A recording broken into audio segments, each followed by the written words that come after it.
Because the scripture Paul is talking about, he's talking to people about this idea of freedom. Here in America, we just celebrated the 4th of July. Some of you almost blew your fingers off trying to set off fireworks.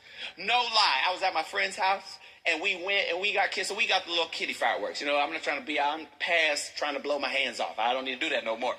So I was like, okay, look at these guys. We got 4 different color smoke bombs for all the kids. So I set up the smoke bombs. I light them. I'm like, all right, guys. I'm standing like right here. I was like, here they go. And it's like, and it was not a smoke bomb. And so everybody, it was shooting stuff up in tree. It was a bad situation. But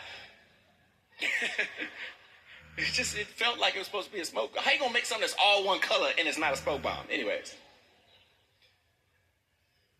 But it's 4th of July, I was talking about freedom, and I think many of us, when it comes to who we're going to be, here's the truth is, you got to deal with this word freedom. Because in our Western culture and just the world, the way you define freedom is I can do what I want, when I want, how I want. That's what it feels like to be free.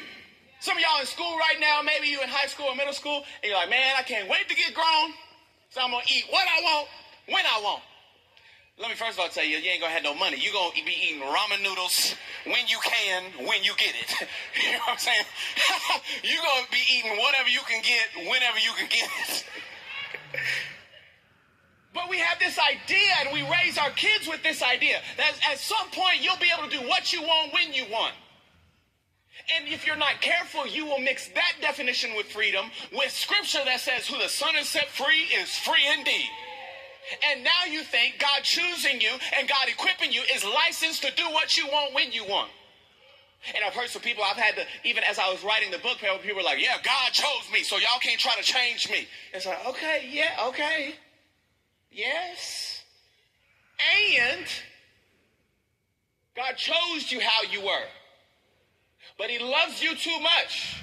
And your purpose is too important for you to use that as an excuse to not grow, develop, and become the person that the world is waiting on. Do not get it twisted. The idea that God has chosen you is not a license to do whatever you want. Well, God chose me, so I don't care what y'all think. Okay. And I preached a couple of weeks ago about pleasing people. We ain't here to please people, but you should be considerate of people. Some people are like, God chose me. I don't care about nobody. Forget them. They don't know nothing. Well, they might know something. So before you use that as a means to get out of, watch this, accountability and responsibility, because this is what we love to do. We love to put God's name on stuff he never did just so we don't have to be accountable to nobody. Oh, I'm not even going to go there, but some of us will be doing that. I preached to St. Youth a couple weeks ago. I ain't been back in a while, so I think I did too much. But my role, I told this to Ty, youth pastor. I said, my role in St. Youth is to be the wild uncle that just come in and say stuff that can't really be said. I'm like, what, y'all having sex with people? What y'all doing? They're all like, this Android, the QR codes don't always work with the Android. No, I'm joking. Dang, a lot more people got Androids. That joke used to fly. Now y'all like, hey. But you immediately go, okay, what do I need to do? Okay, and you start going through your list of to-dos to see if you're qualified to do it or not. Okay, do I have a space to do the thing? What am I going to, where am I going to teach them? What am I going to say? What am I going to wear? My house smells a little funny because I got 8 cats. What am I going to do about the 8 cats? And you start going through all the things. What am I going to do? The only problem is what you are going to do is based out of who you are.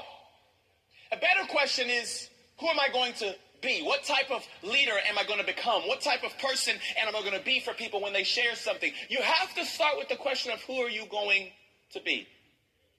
Who are you going to be? Because here's the difference. Many of us, it's easier to think, okay, if I need to do something, I just need to change what I'm doing. If I change what I'm doing, then it'll feel different.